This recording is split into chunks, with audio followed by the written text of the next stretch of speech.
Shalom Bapak Ibu yang terkasih. Ya, puji Tuhan, kita bersyukur dalam anugerah Tuhan. Minggu ini, saat ini kita boleh berada di rumah Tuhan. Tuhan memberikan kita kesehatan untuk kesekian kalinya kita beribadah di rumahnya. Mari Bapak Ibu, sebelum kita memasuki Minggu Prapaskah, hari Minggu nanti tanggal 9 Maret, maka hari Minggu ini kita akan merenungkan sebuah tema kasih Sang Raja. Karena sesungguhnya Minggu Prapaskah, di mana kita akan merenungkan kembali akan penderitaan dan kesengsaraan Tuhan, bahwa Allah turun ke dunia ini, semua itu diawali oleh karena kasih. Nah, mari Bapak Ibu, saya mengajak kita untuk membaca firman Tuhan. Kita buka di dalam Yohanes pasal 3 ayat 16 hingga ayat yang ke-18. Kita akan membaca di dalam Yohanes pasal 3 ayat 16 hingga ayat yang ke-18.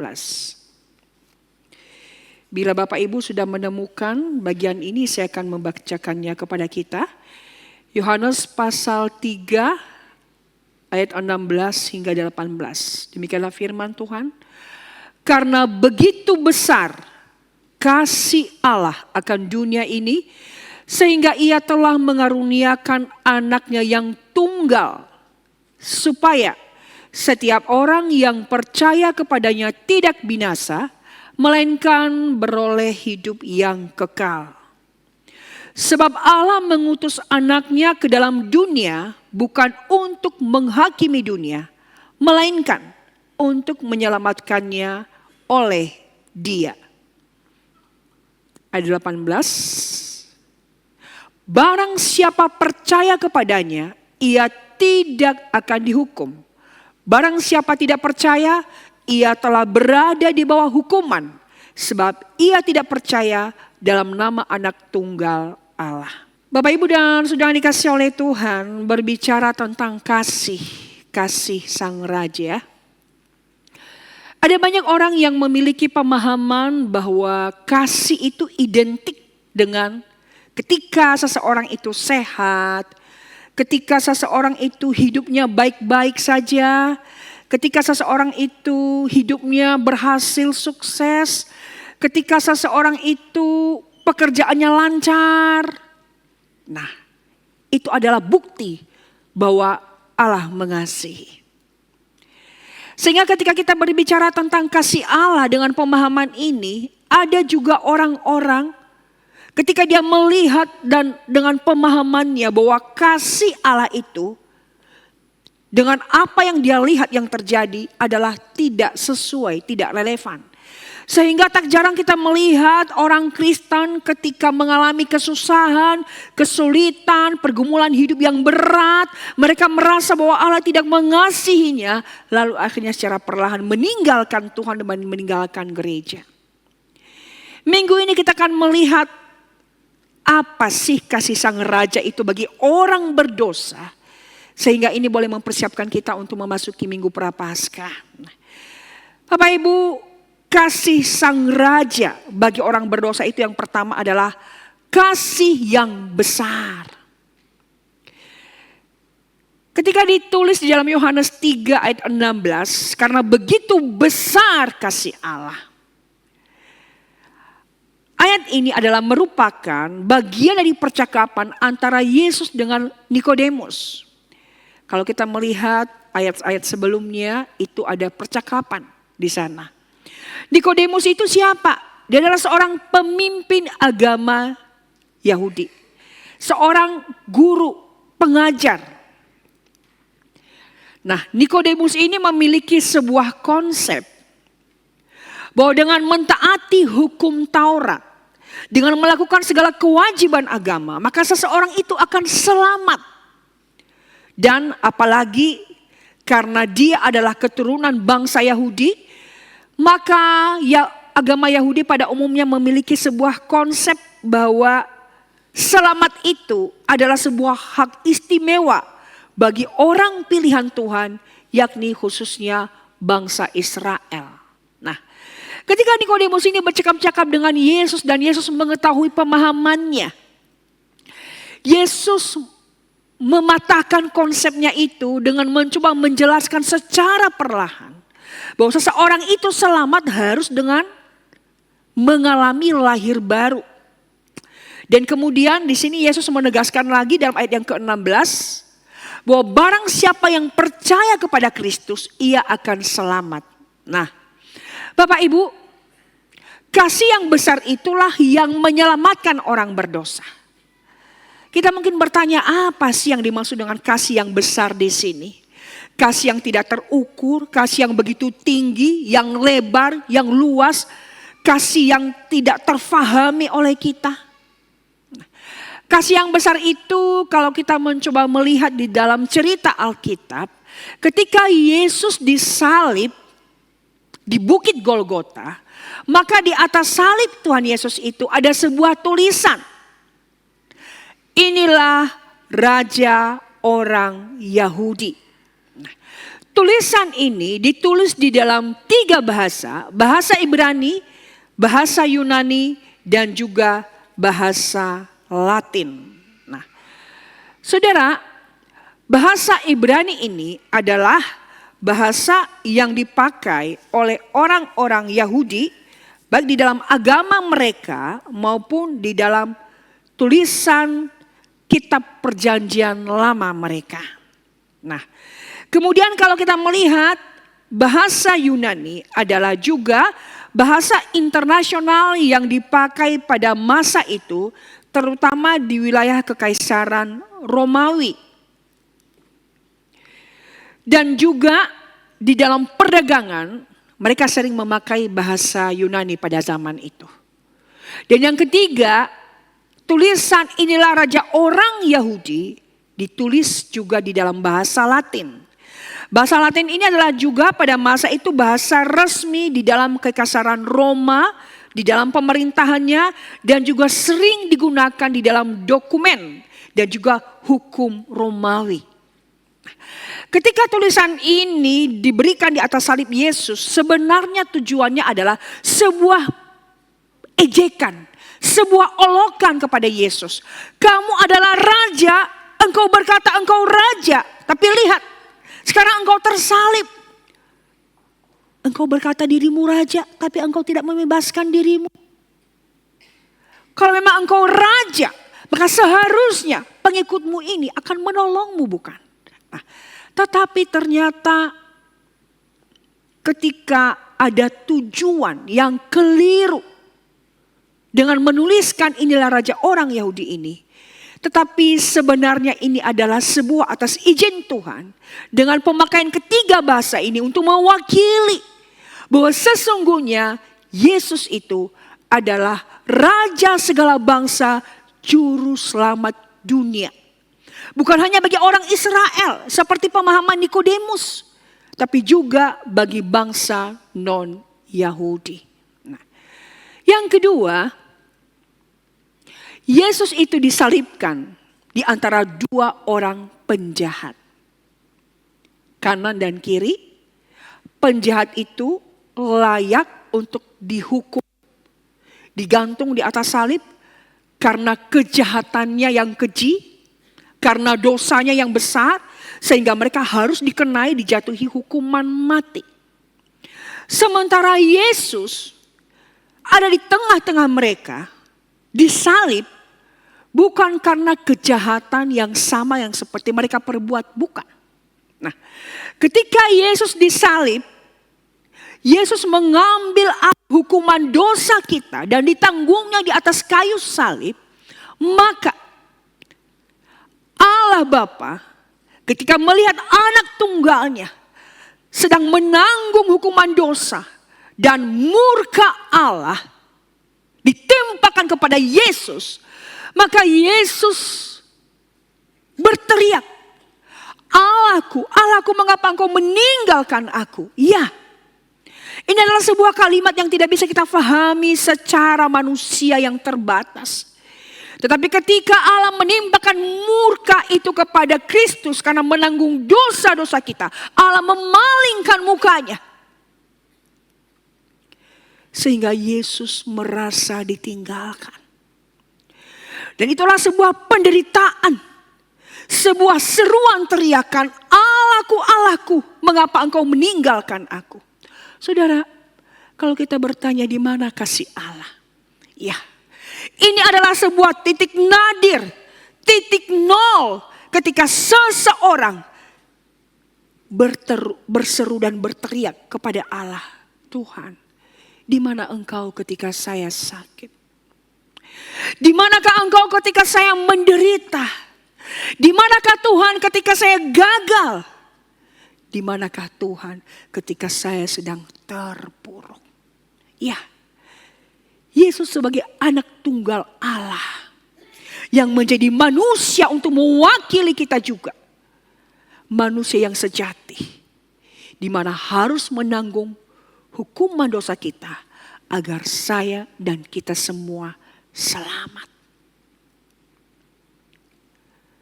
Di atas salib itulah, di antara dua orang penjahat kanan kiri, salah seorang berkata, Yesus, ingatlah akan daku ketika Engkau datang sebagai Raja.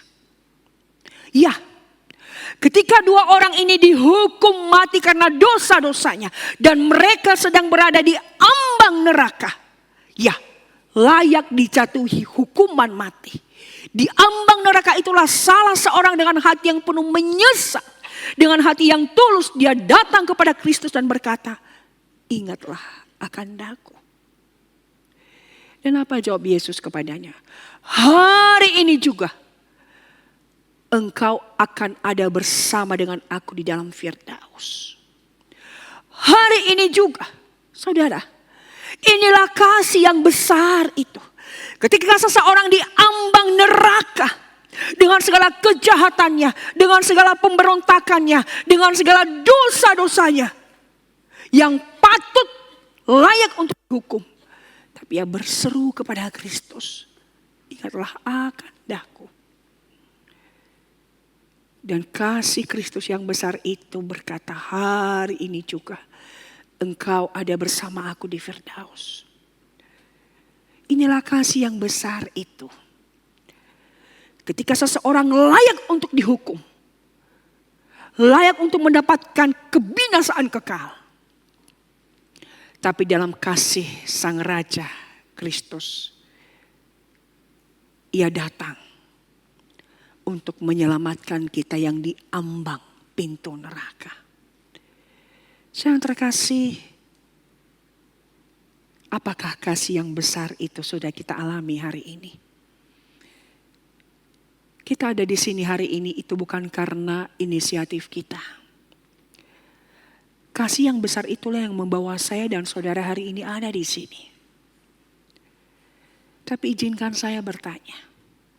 Jikalau kasih yang besar itu sudah kita alami, apa respon kita? Penjahat yang di sebelah Yesus itu tidak berbuat baik karena dia sudah tidak punya kesempatan untuk berbuat baik.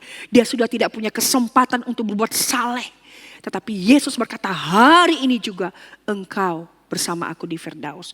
Hal ini menegaskan kepada kita bahwa seseorang itu masuk surga selamat bukan karena berbuat baik, tapi hanya karena anugerah Tuhan semata dengan percaya kepada Kristus Yesus. Ada banyak orang berusaha berbuat baik untuk memperkenan Allah. Ada banyak orang berbuat saleh untuk mencoba menggerakkan hati Allah. Tapi Bapak Ibu pernah merenung dan bertanyakah? Saya pernah merenung. Seandainya saya lahir di dalam dunia ini. Dan saya tidak pernah berjumpa dengan Kristus. Apa yang terjadi? Pernah saya merenung, Tuhan. Bagaimana dengan orang-orang yang di dalam hidupnya dari lahir sampai dia mati. Dia tidak pernah berjumpa dengan Kristus. Lebih baik. Kalau saya secara manusia berpikir. Lebih baik orang tersebut tidak perlu lahir. Karena toh dia lahir dalam keberdosaan. Maka akhirnya dia akan mengalami penghukuman kekal. Tetapi dari sekian banyak orang yang harus dihukum dan layak dihukum, saya dan Bapak Ibu diberi anugerah yang besar itu. Pertanyaannya, bagaimana kita merespon kasih Tuhan yang besar itu? Di mana kita diselamatkan dengan anugerah tanpa harus berbuat baik, tapi hanya dengan iman kepada Yesus Kristus. Apa yang kita perbuat? Ya, satu hal yang Tuhan inginkan kepada kita adalah bagaimana kita setiap hari hidup untuk menjadi pribadi yang menyenangkan Tuhan. Bagaimana kita hidup setiap hari untuk tidak lagi melakukan dosa.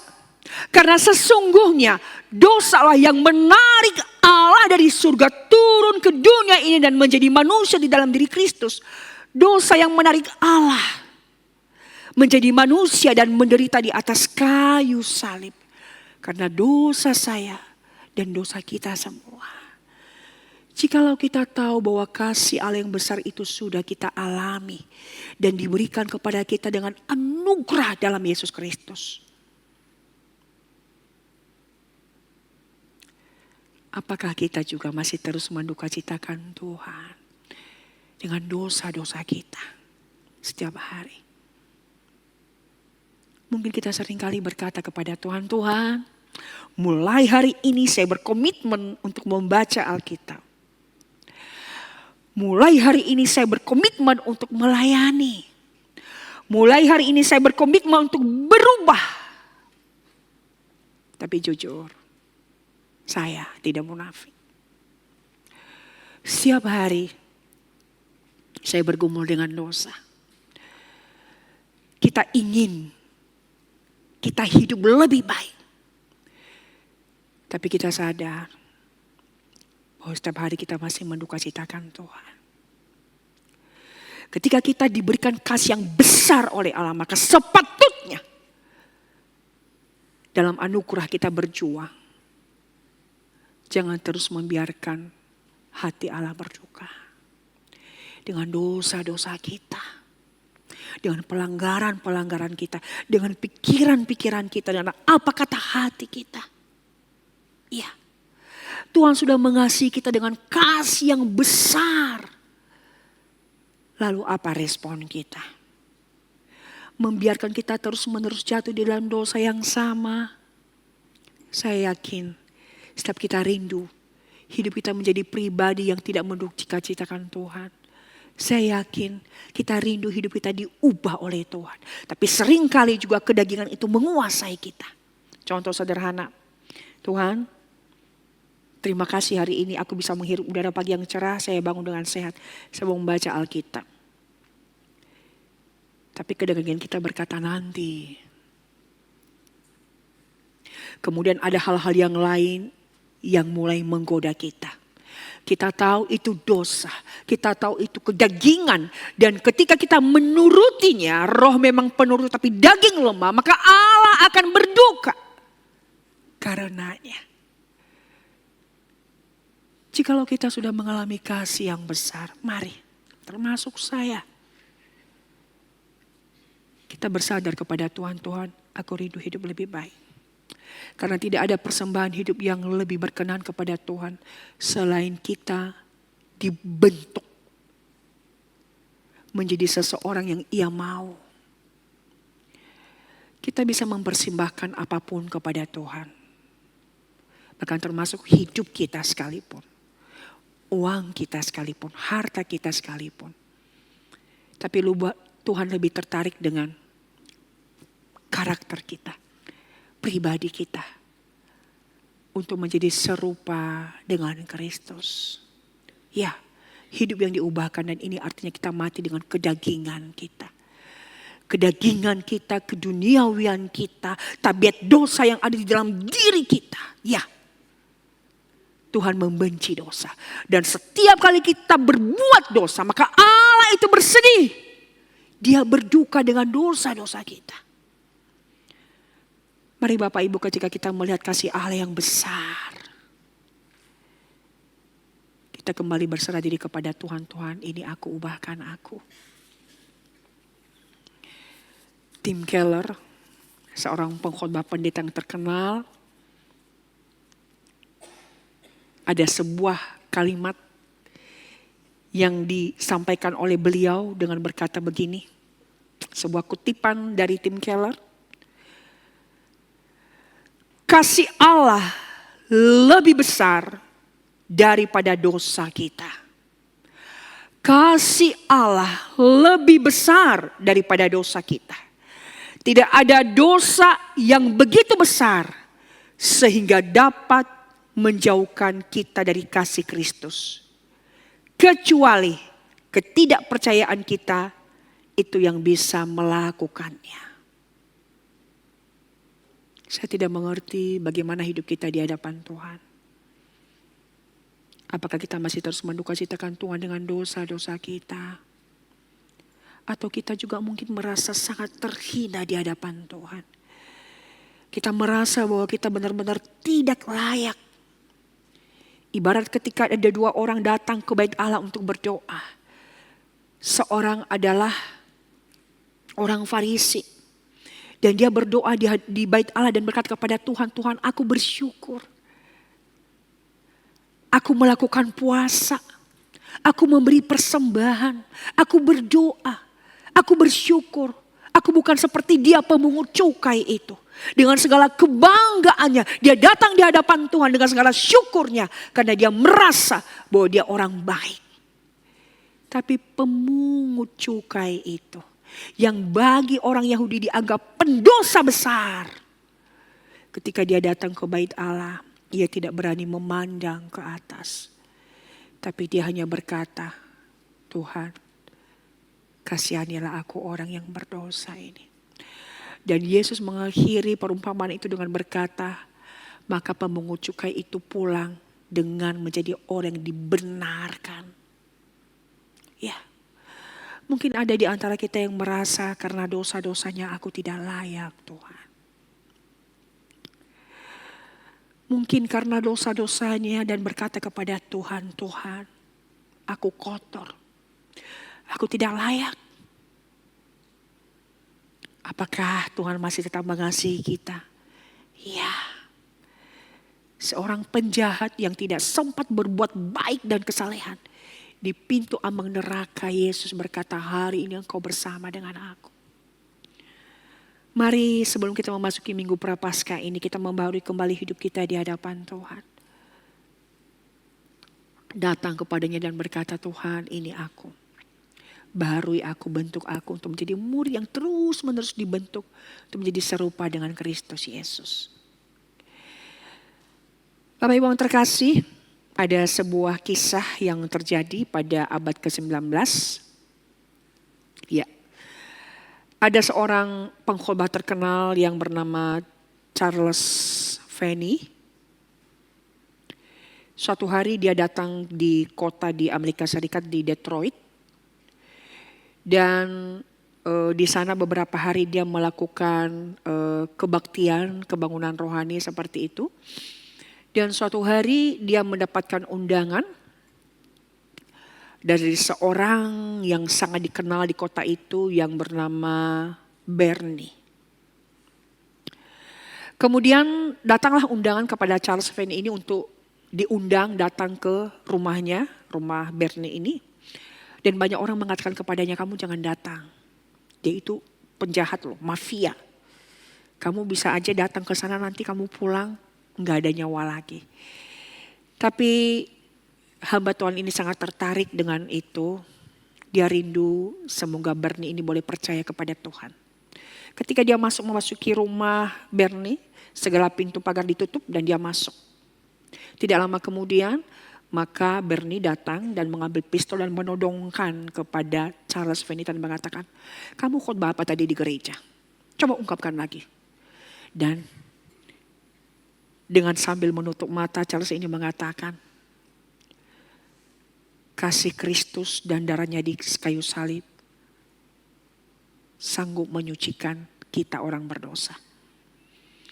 Kemudian setelah itu semakin mendekat dia berkatakan, ulangi lagi katamu. Apa katamu? Kasih Kristus, darahnya menyucikan orang berdosa. Dan kemudian hamba Tuhan itu menutup matanya, dia menanti kapan pistol itu dibidikkan di kepalanya dan kemudian hilanglah nyawanya.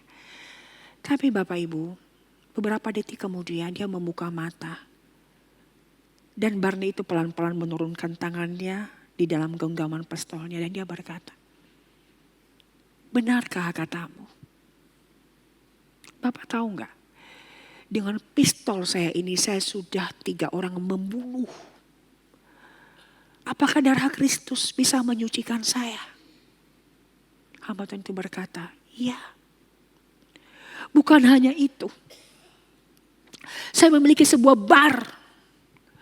Ada banyak ratusan ibu-ibu datang menangis berlutut di hadapan saya dan meminta supaya bar itu saya tutup. Karena di sana ada banyak suami-suami yang minum alkohol, mabuk dan pulang lalu memukul istrinya.